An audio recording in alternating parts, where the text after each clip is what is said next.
Welcome to Lynn Cullen Live, talk radio without the static. Email your questions and comments to lynn@pghcitypaper.com. And now your host, Lynn Cullen. Hey, is it just me, or is our buffoon of a president getting even more unstable? What do you think? I have this feeling he is. I mean, if you look, if you dare look, the trade war thing. By the way, China just came out and said, essentially, bring it on. You want to one-up it some more? We're more than willing to one-up it ourselves, and we will not negotiate with you. Okay, so there's that. And then there is, of course, Syria, with the president saying we'll be out of there in 6 months. You will recall, of course, him ridiculing President Obama for saying that he would pull out troops from, I think, Afghanistan or something, and saying, you never tell the enemy what you're going to do. Well, that was then, this is now. Report today that White House aides make sure that at least one of them, I guess, appears every day on this Fox show that Trump watches religiously, Jean Pirro. And they jockey for position on the show, really for one reason: to get the president to listen to them, because in the White House they can't get his attention. So these are White House aides, and in order to get the president's attention, they have to go on television, because that's the only thing he's paying any attention to. I don't know why I'm laughing. Also today, there came out an opinion piece written by former Secretary of State Madeleine Albright that will appear in Sunday's New York Times, and in which she, in a frankly rather chilling essay, says that Donald Trump and his presidency are making fascism, global fascism, the rise of global fascism, much more possible. I'm not gonna. I maybe later in the program I can give you some of her reasoning, but I suppose you don't even need to hear her reasoning, since it's pretty obvious. Trump, meanwhile, is refusing to do any of the sort of ceremonial things that presidents have done forever. He refused to throw out the first pitch at the Nationals game. That, of course, is because he is fearful of being booed as he strides out to the mound. I think also he's scared about not being able to throw a baseball properly. That's my guess. I don't know. Anyway, he didn't do that. He also has, the White House has said he will not attend the White House Correspondents' Dinner. That would be the second year in a row he hasn't done that. These are all sort of difficult things that presidents have done. And they do get booed, and they do get ridiculed and all of that, but that's just part of the gig. He, of course, will not take part. And the cool thing is with, Scott Pruitt, the EPA, or soon to be let's hope, head of the EPA, he actually said on Fox News the other day that $50 a night was market rate for D.C.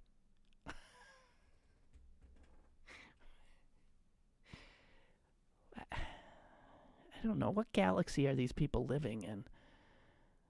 Somebody has suggested that if that is market rate, then somebody better tell the Trump Hotel, because, man, They're way above market rate. Okay. Now there's a story locally that I suppose could happen anywhere,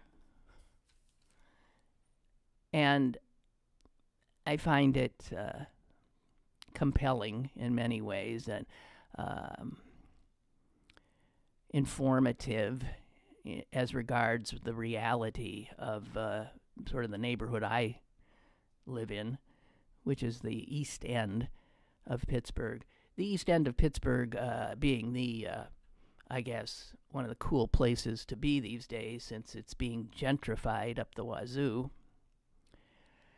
And there have been times when I, at night, have been driving home and will turn a corner and literally be jarred by an urban landscape in front of me that I don't recognize. Where I lose my bearings, where I think, "What? Wait, where am I?"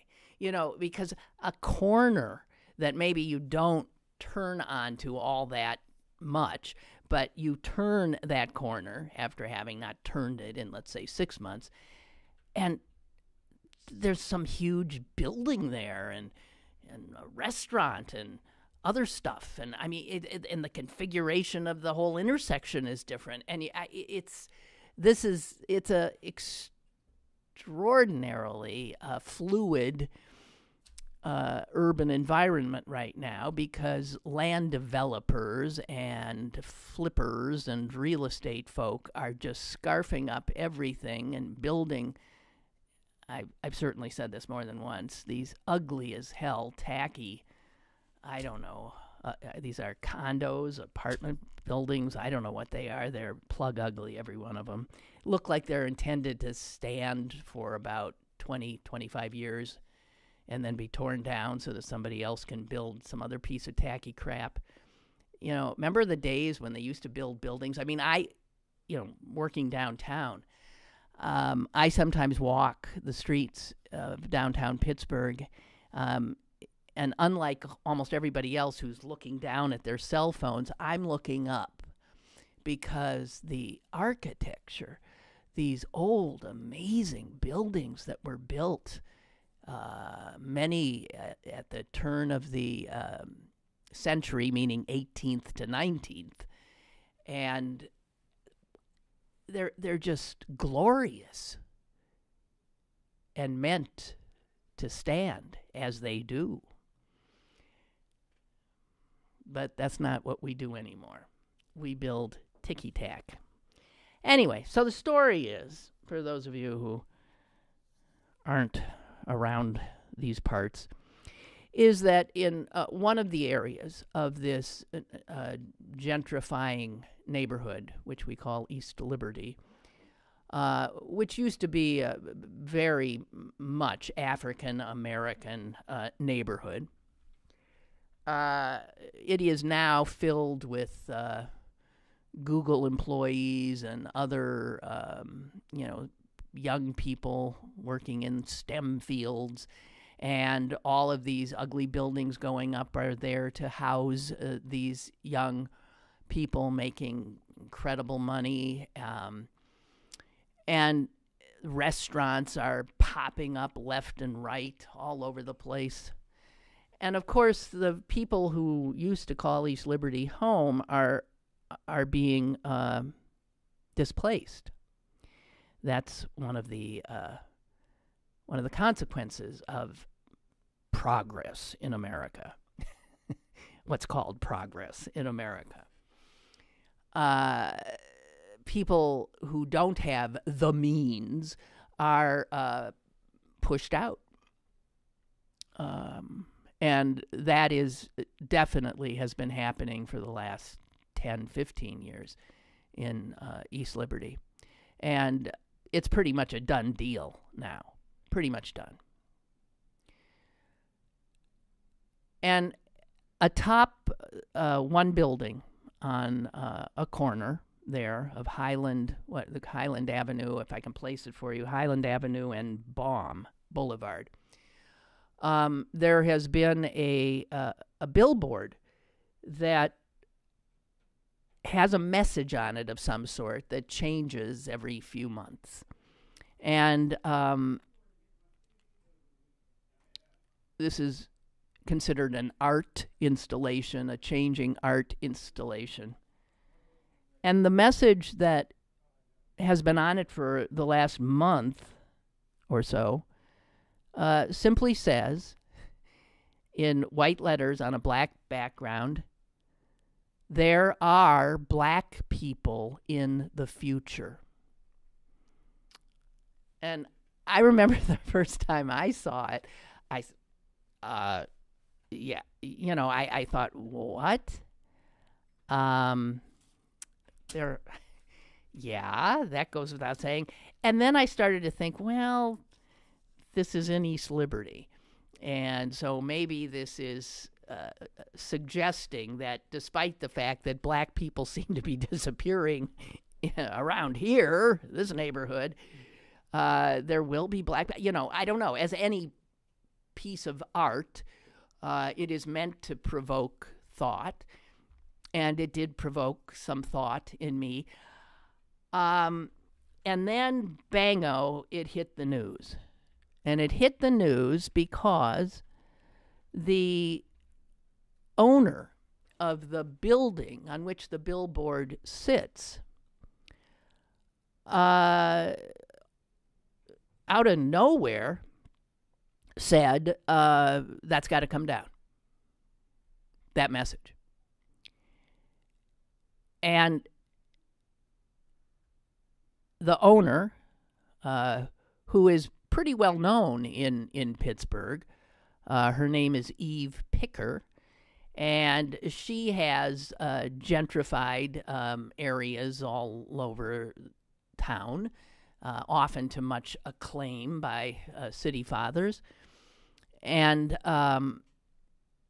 she's the one who built one of these tiny houses. It's one of the things that people are saying in the future, people are going to live in these little tiny houses, and they're perfectly okay to live in. You can't accumulate the kind of material goods that Americans are wont to do in them, but you have a full regular house, but in, I don't know, what are they, 500 square feet? I don't know, 600 square. So Eve Picker, of course, always sort of wanting to be on the cutting edge, built one of these things in Garfield, another neighborhood that's being scarfed up by people with dollar signs in their eyes because they intend to flip houses, raise homes, develop, put up other developments. It is, sits right next door to East Liberty, and of course is home to a lot of black folks who are now seeing their rents rise and are wondering where they're going to have to go. So Eve Picker put one of these little houses, and I thought, well, when I first heard about it, I thought, oh, how wonderful. So maybe there'll be a way that people, who don't have a lot of money can still live in these neighborhoods in a home. I mean, in a real home, even if it's small. And so I made a point of looking for this home. I wanted to see it. I did. I finally found it. It was just a little square sitting back, not particularly inviting. And then I saw what she was selling it for. She was selling it for $100,000. $100,000 in Garfield for what? I don't know what it was, 500 square feet. It was ludicrously overpriced. Outrageous. And whatever, I'm digressing. Anyway, turns out the artist behind the There Will Be Black People in the Future billboard is a black woman, Alicia B. Wormsley, who is well thought of and well known in the art scene here. And the fact that Eve Picker, out of all the things that have been put on that billboard, all of a sudden, that's got to come down. She said she'd gotten a lot of calls from people who said it was offensive to them and possibly racist. And I looked again and I thought, there are black people in the future. How the hell is that? How is that offensive? I mean, maybe it's offensive to people intent on what? Eradicating black people? So there won't be any in the future? Well, how is that? I don't even understand how she could have made that statement. She got a phone call or two, maybe from somebody with a little muscle or somebody who she felt she had to kowtow to. Anyway, that's what she said. All of a sudden, she invoked something that's in the lease that says that anything put up on that billboard's got to pass her scrutiny. And all hell broke loose on social media. I mean, all hell broke loose. And then it started to break loose in regular old mainstream media. Tony Norman, a columnist for the Pittsburgh Post-Gazette, threw in an interesting aspect to this in today's paper that I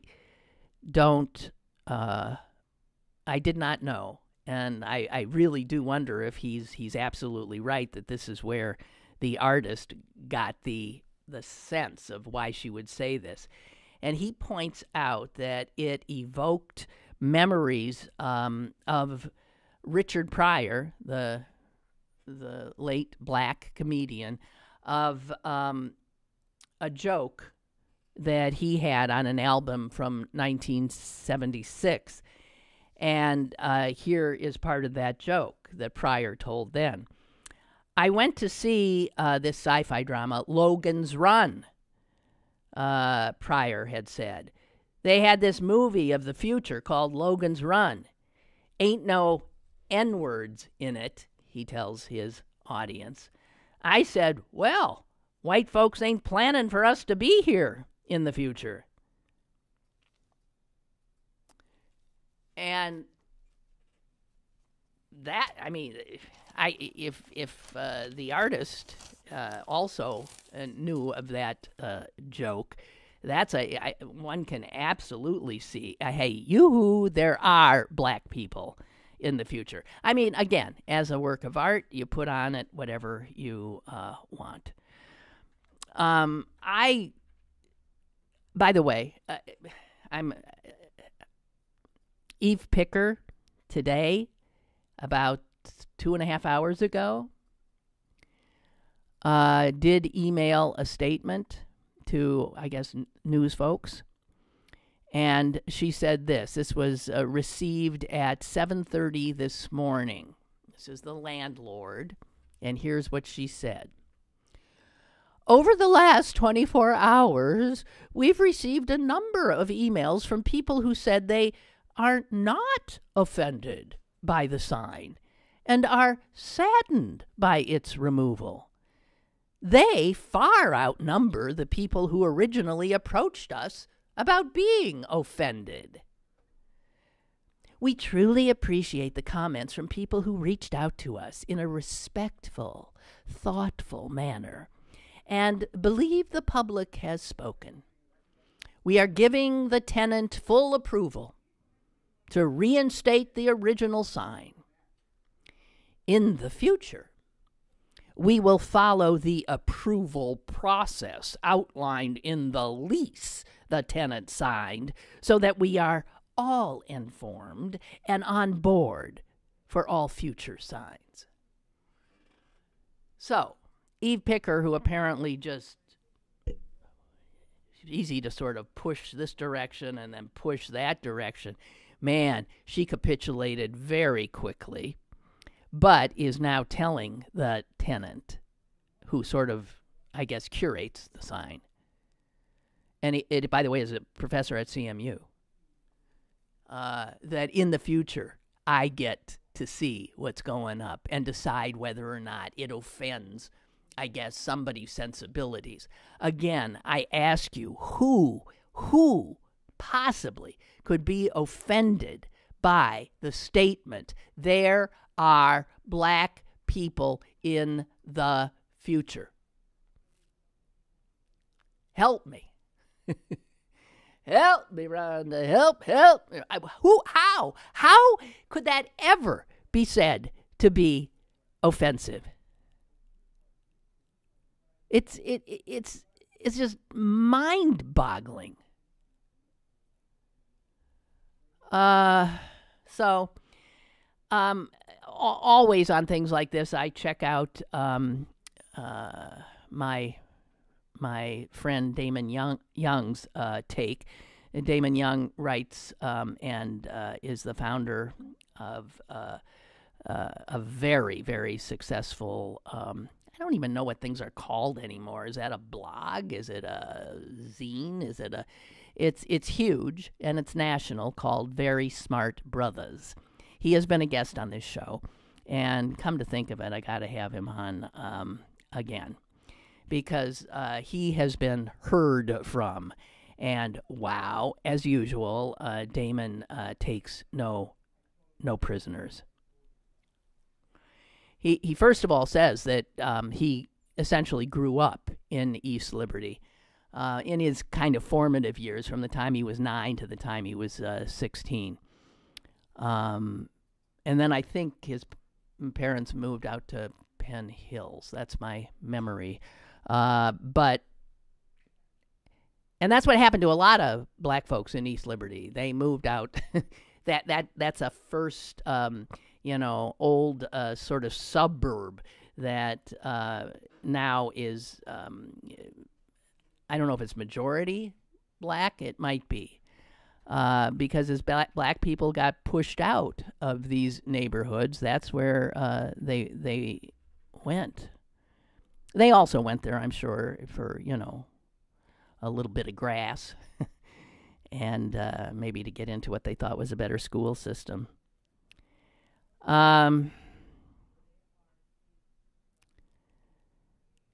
He calls Eve Picker a colonizer, and that is certainly my view as well. If there's money to be made, the white folks come in and they colonize what have been otherwise neighborhoods for marginalized populations, often black. Now he says Picker, this is par for the course for Picker. He says this is a woman who has spent the last 20 years devouring and flipping blighted land and resources in the name of making cities better. She calls herself an urban evangelist and delivers TED Talks on finding cures for the common city. She is somebody who, people listen to. And then he mentions the tiny house. She builds those god-awful tiny houses, he said, puts them in the hood, and sells them for $100,000. She has an online real estate and crowdfunding porthole.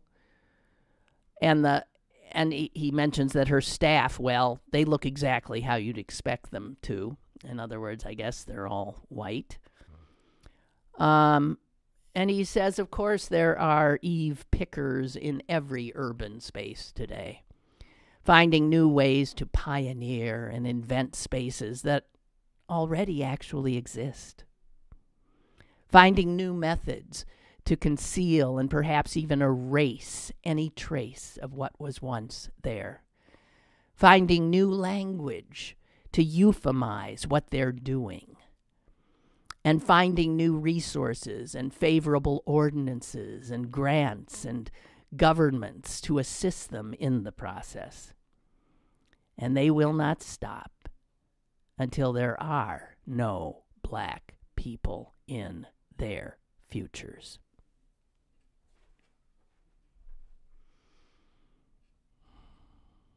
So that's Damon's take. And he says, as somebody who saw it happen to his neighborhood, as people who've lived in areas where this is happening can tell you, the changes that happen with this gentrification, the changes are cultural, economic, sometimes even topographical, can be so stark and so sudden that it causes some sort of racially tinged vertigo, where if you're a black person from one of these neighborhoods, you see people who look like you displaced and replaced by people who don't. You see them jogging and walking their Shih Tzus down streets they wouldn't have driven on 15 years ago. You see businesses that you frequented replaced by those where, while you're not told you're not allowed in them because that's illegal, there are barriers, some invisible, some existential, some literal, erected and maintained to keep you out, to make you feel unwelcome, to communicate that this place that you once called home is no longer a place for you. And he does go on to say that the changes can induce a kind of ambivalence in even the most radical of black people, because some of the changes that they're seeing and we're seeing are not bad. Some you might even appreciate. And not every new entity comes in with this colonizing mindset.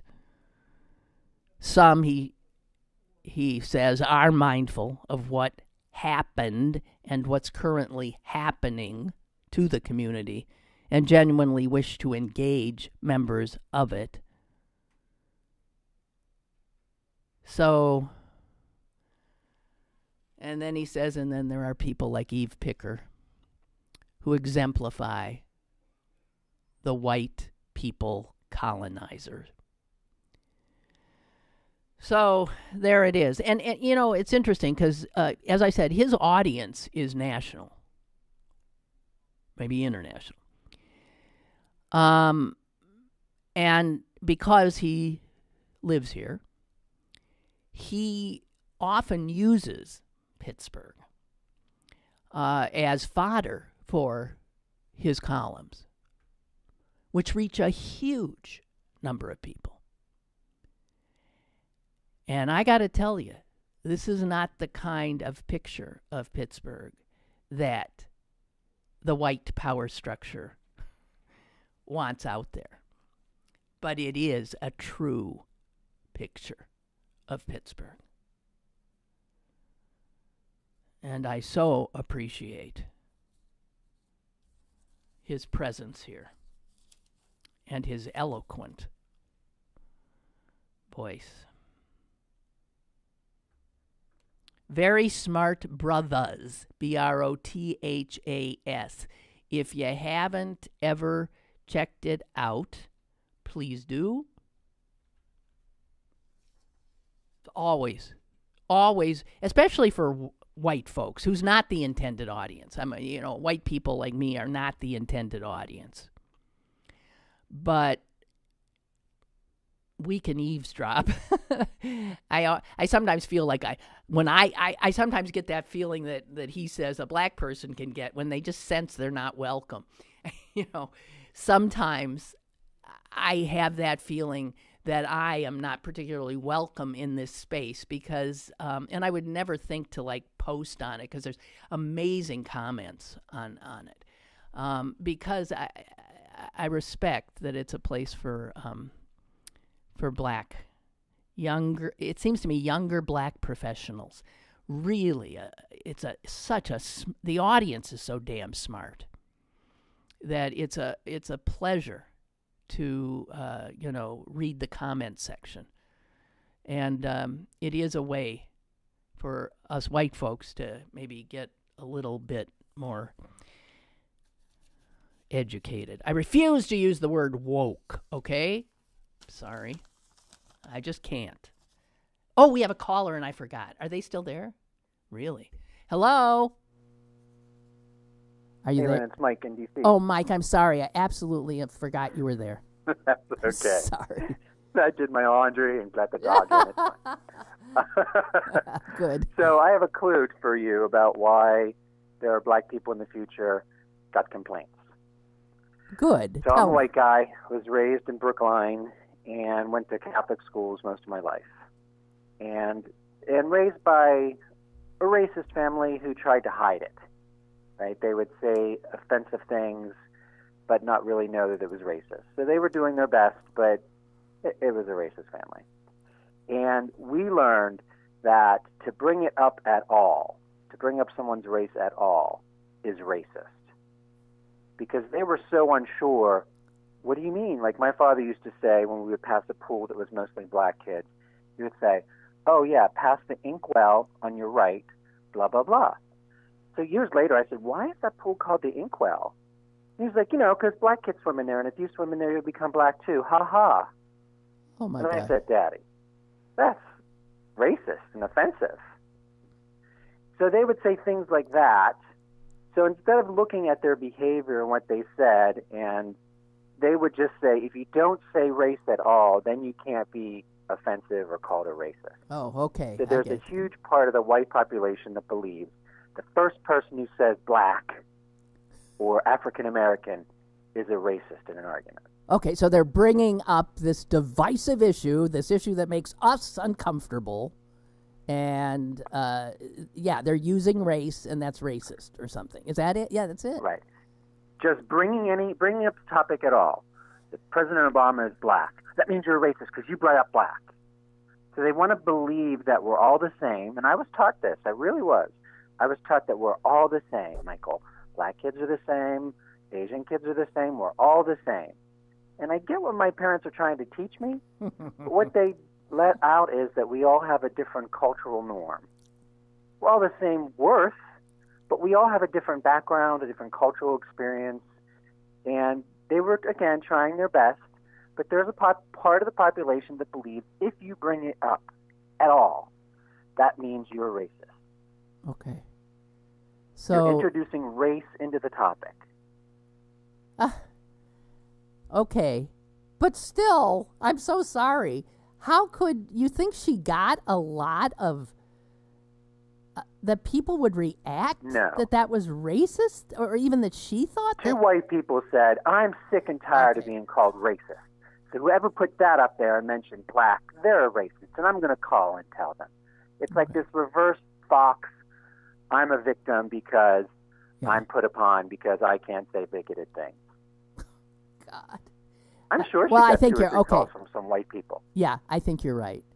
Or not even calls. Someone at a party or out to dinner with her said something, and whatever. Yeah, she was not deluged with emails from Pittsburghers who were outraged by the statement that there are black people in the future.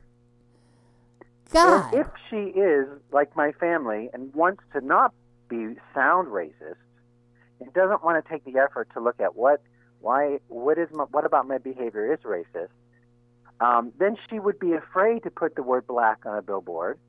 And so, oh my gosh, there's black on the billboard. Somebody's going to call me a racist. And be so afraid of the discussion that it's better just not to talk about it. Wow. It's called risk averse. Let's do nothing that's risky. That way I can't get in trouble or I can't get hurt. Incredible. Oh, dear. So anyway. And Logan's Run is a hilarious, fun movie if you've never I've never seen it. No, I never saw it. But apparently there's fascinating. But apparently there are no black people in it. There aren't, yeah. Everybody wears only 3 different color uniforms. They kill you when you're like 29. They kill you because it's a fascinating movie. Well, did they kill all the black people? They don't even they don't make any mention of what happened to the black people. Yeah, they're not even in the movie. It's only people under 29, and old people die.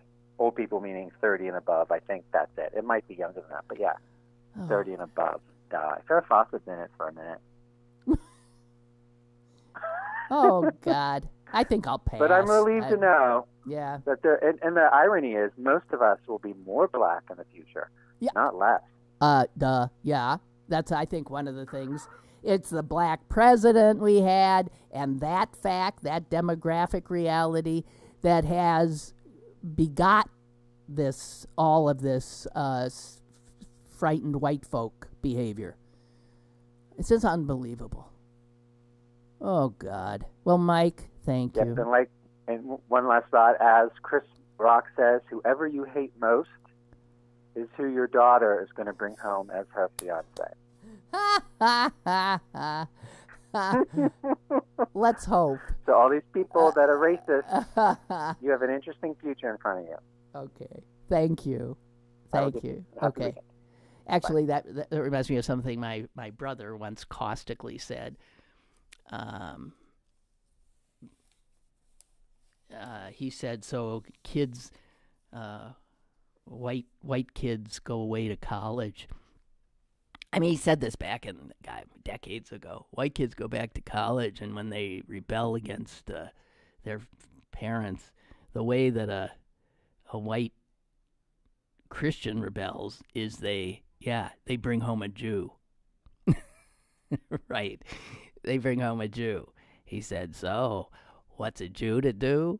They bring home a black person. That Chris Rock is like, sort of right on, I think, with that. Beth writes, what you brought up this morning has been bothering me for years. Well, join the crowd. The same 20-something new money-styled housing that you are seeing in East Liberty and the Strip District, you also see in Columbus, in Nashville, in L.A., in Louisville, in Baton Rouge, in Atlanta, and every other American city. I should say Beth works in the film industry for 20th Century Fox, and she goes where they're making films, so she does see America. And she says, and I mean the exact same look, color, and shape. If you had to guess what city you are in based on this new construction, you would have no clue. It's interesting because I used to say when white flight happened and we pushed out into, suburbs and exurbs, that landscape, the strip malls and the fast food restaurants, that the outskirts of absolutely every city in the country looked exactly like every other city in the country. And it freaked me out. And it's only gotten more so, right? So now the inner city, not the outskirts, because the urban centers all looked unique. They did. They weren't cookie cutter. They had a personality. They had a look, a profile. And no more is what, oh God, Beth is telling us. She says the thing that was wonderful, this is past tense, the thing that was wonderful about seeing another city was that region's individual architectural look and style. Sadly, there are few cities that are keeping their own individuality. As I live for a good bit of time in many of these places, I have also noticed that the soul, that the personality of these cities is also eroding. And that makes me saddest of all. All I can say is, wake up, she says, planning and zoning commissions. Fat chance, dear. Mixed neighborhoods are what gave your cities individual style. Not this cookie-cutter, homogeneous, ticky-tack crap. Tell me, is there any of all those buildings being built in the strip, these, new housing stuff, and in East Liberty, and in Lawrenceville, and Are any of them in any way something that you would stop and look at and be awed by? Be grateful that some visionary put that up? Added something of real value to the landscape, to your neighborhood? And here in Pittsburgh, I'm sorry, there's pretty much about two, seems to me, there's two developers that are doing almost all of this. And they employ, I guess, architects who just keep spitting out this ticky-tack crap. In my neighborhood, I remember when they mowed down an architectural eyesore that was built in the 50s, probably, maybe 60s or 70s. It was Reisenstein School. It looked like a bomb shelter. It looked like a bunker. There were no windows in it. This was a school. There were no windows. It was just this concrete horror. And when the development started, Reisenstein was one of the first things that went down. And I remember thinking, oh, thank God. Because whatever goes up is going to be so much better. And it's not. That is now Bakery Square. That's where Google headquarters are. That's where tons of this disgusting housing for the Google people and everything else has gone up. And you know what it reminds me of? It reminds me of East Germany. It does. The sameness, the blockiness, the lack of any, soul. And it also looks like a bunch of ticky-tack.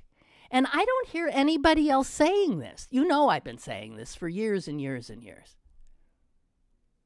And I say it even though I actually know the people who are putting up most of this stuff. They ain't friends of mine, but I've served on boards with a few of them, and I encounter them in places socially, and it's very uncomfortable for me. But I hate what they're doing. This is considered progress. I beg to differ. We have a call. Caller, hello. Good morning, Lynn. Hi. George. Hi, George. Hi. I had to get my 2 cents in on this. My qualification, I studied industrial design at Carnegie Mellon University back in the early 70s. Yeah.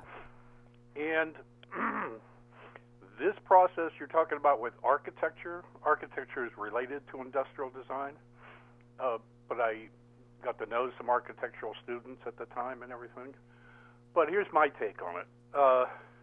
This is a process that has been going on for about at least 40 years. Oh, yeah.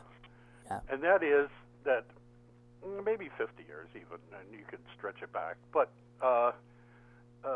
bottom line is, what's going on in architecture is that the once golden age of architecture that was concerned with aesthetics is gone. It's completely gone. And all the edifices that are not all, but a lot of them are being taken down, which is a real crime. And what's being replaced is the architecture you see right now that you're upset about, and I agree with you. I'm upset to see it too. The bland, bare edifices, I call it, that represent today's architecture. But here's what it's based on. It's all about cost.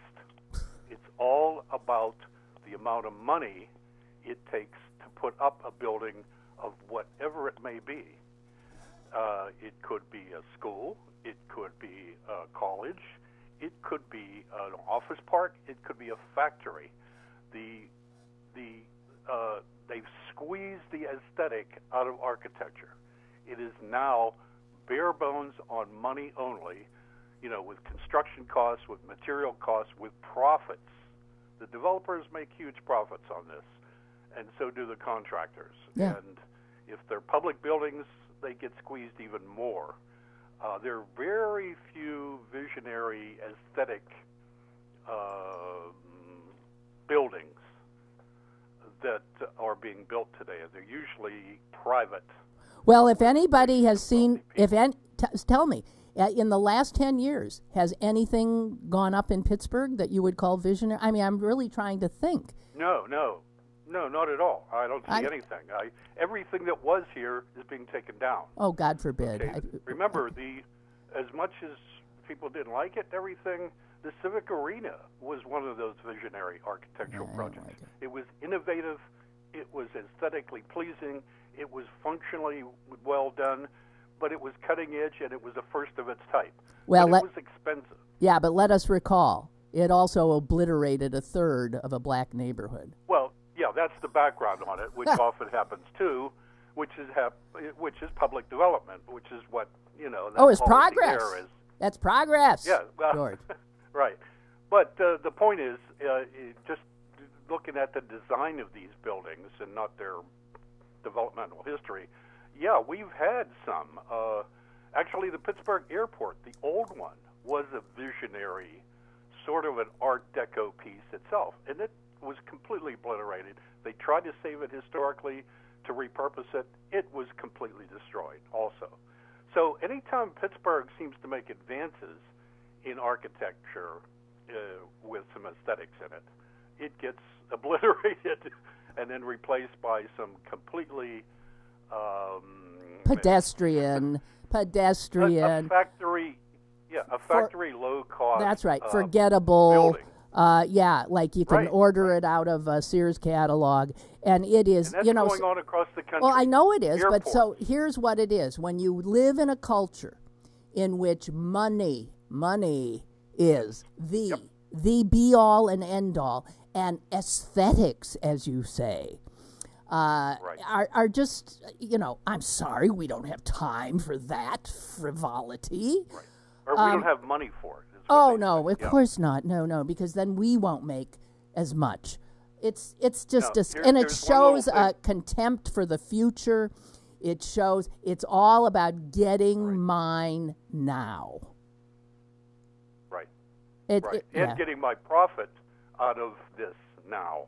Right. And I don't give a damn about the future of what this building. No. In fact, most of the buildings being put up are disposable. Exactly. They don't put up buildings to last anymore. No. They are just short-term cost. That is right. Effective, and that's it. They don't care what they do in 10, 20 years out. To hell with them. I got my money. Yeah. Destroyed and replaced. That's absolutely correct. One last thing. Okay, the quick. last gasp of what? I said quickly because I got it. Yeah, the last gasp of aesthetics was, I'm not sure the year, but I think it was the late 70s when the federal government tried to enforce a regulation that put anywhere from 7 to 15% of the cost of the building to have aesthetics as a part of it. I think it got watered down. It got beaten. It passed. It got watered down, beaten down, and I think it got repealed, and it's gone. So there is no public interest in ever putting aesthetics into anything, any building, when it's being publicly paid for. Okay. Okay, that's my point. Thank you, George. Appreciate it. Thank you. Take care. Yeah, bye. Jeez. All right. Dang.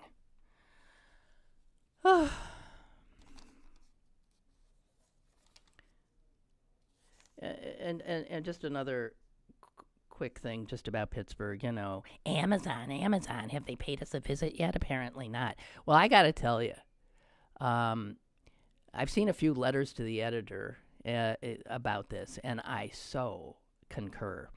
This last one that I just pulled out to remind myself to say something on the show is by John Cordera of Bethel Park, and it's headlined, "What a Dump." And he very tersely says, "I drive all around the Pittsburgh region for work every day. Are the local, county, state, and U.S. representatives blind? This is local. You don't need an ad. This is local and county, I would say. Why is there so much garbage all over the place? This region is a dump compared with other places I have visited when it comes to trash, litter. Why would Amazon come here? I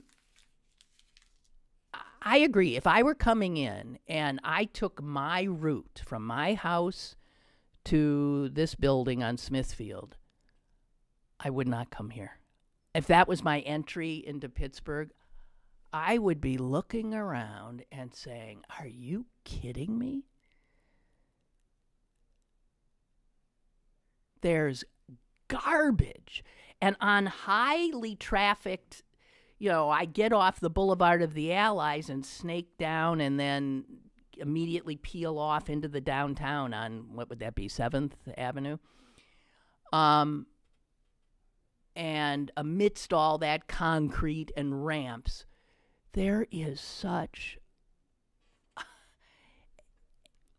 it's unbelievable, garbage. And I think of our progressive city government,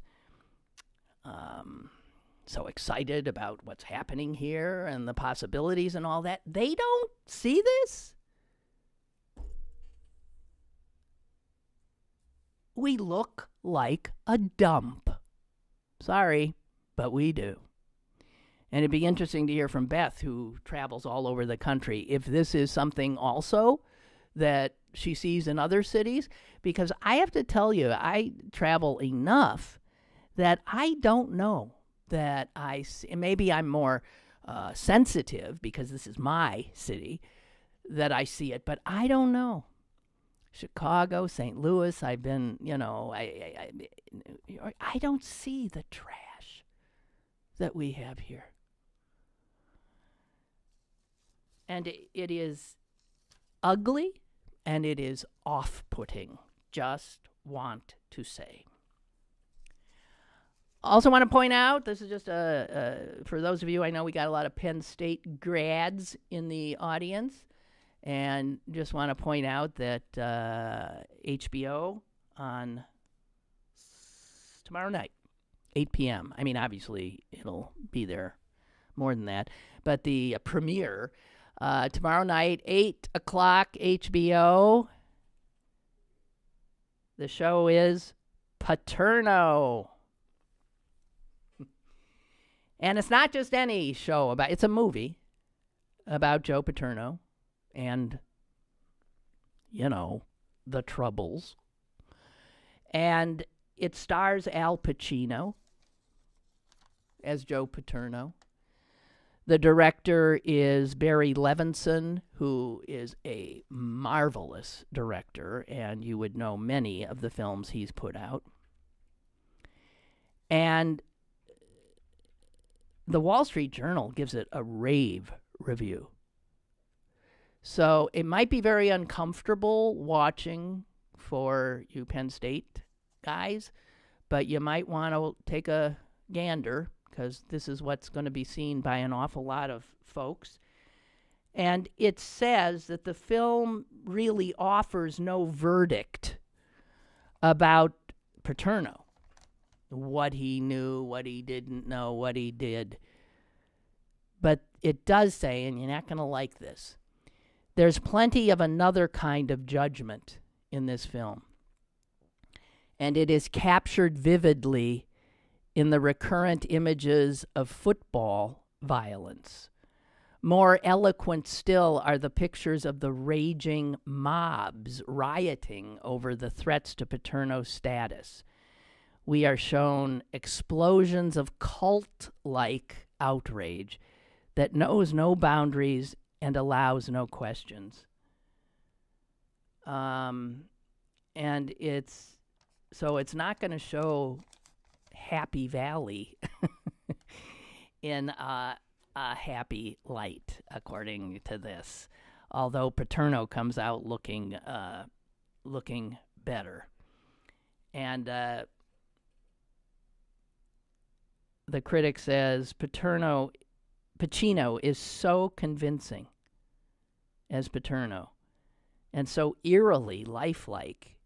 It really is necessary from time to time to remind yourself that this isn't, that you're not looking, I guess, at a documentary, that it's not the actual coach. Just saying.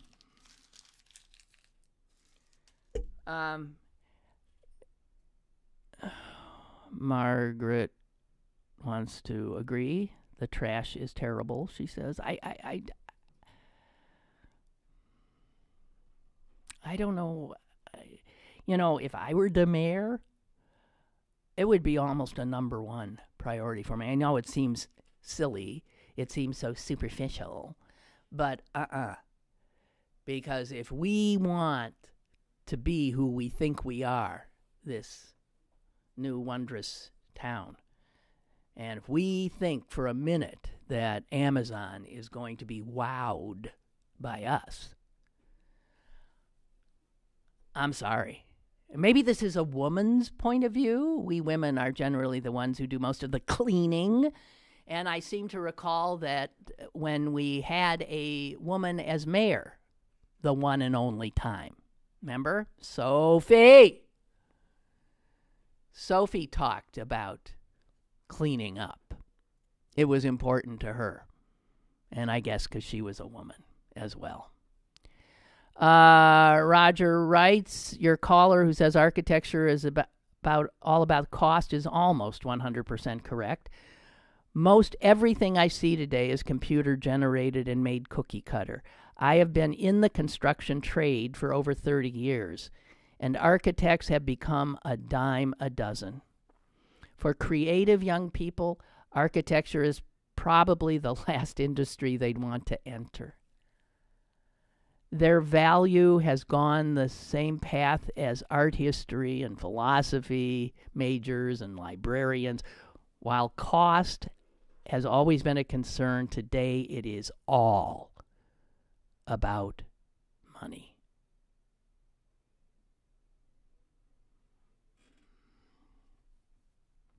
That's the only value we recognize as a culture.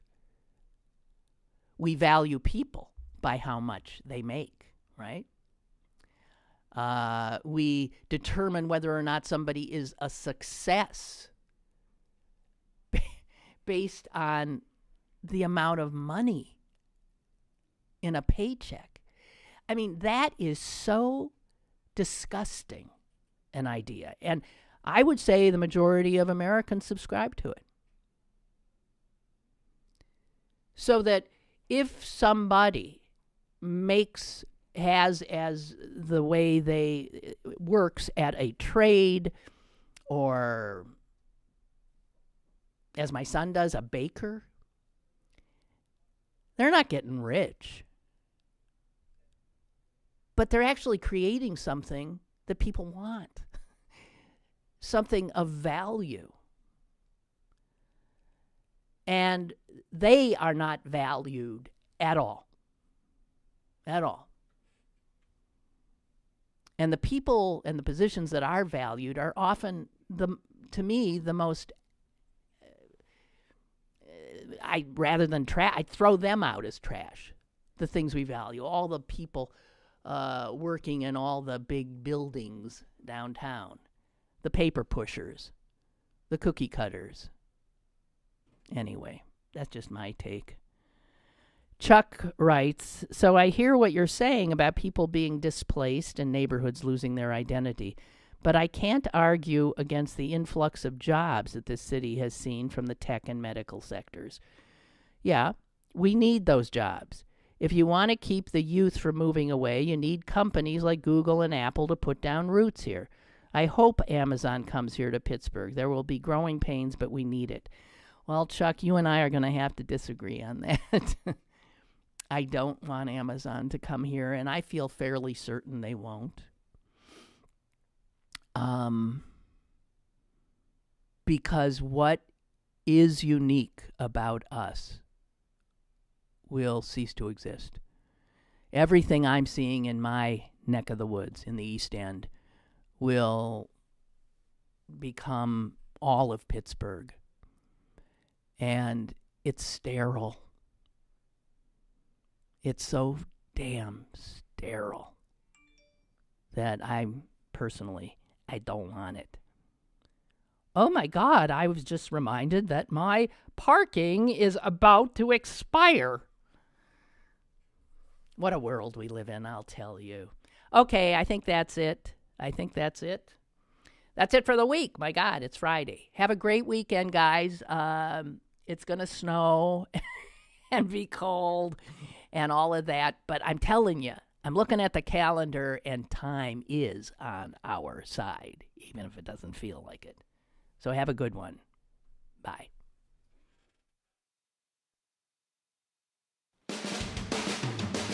Lynn Cullen Live, Monday through Friday from 10 a.m. to 11 a.m. and archived at pghcitypaper.com. The opinions expressed on Lynn Cullen Live are those of the host and do not necessarily reflect the viewpoints of Pittsburgh City Paper or its advertisers.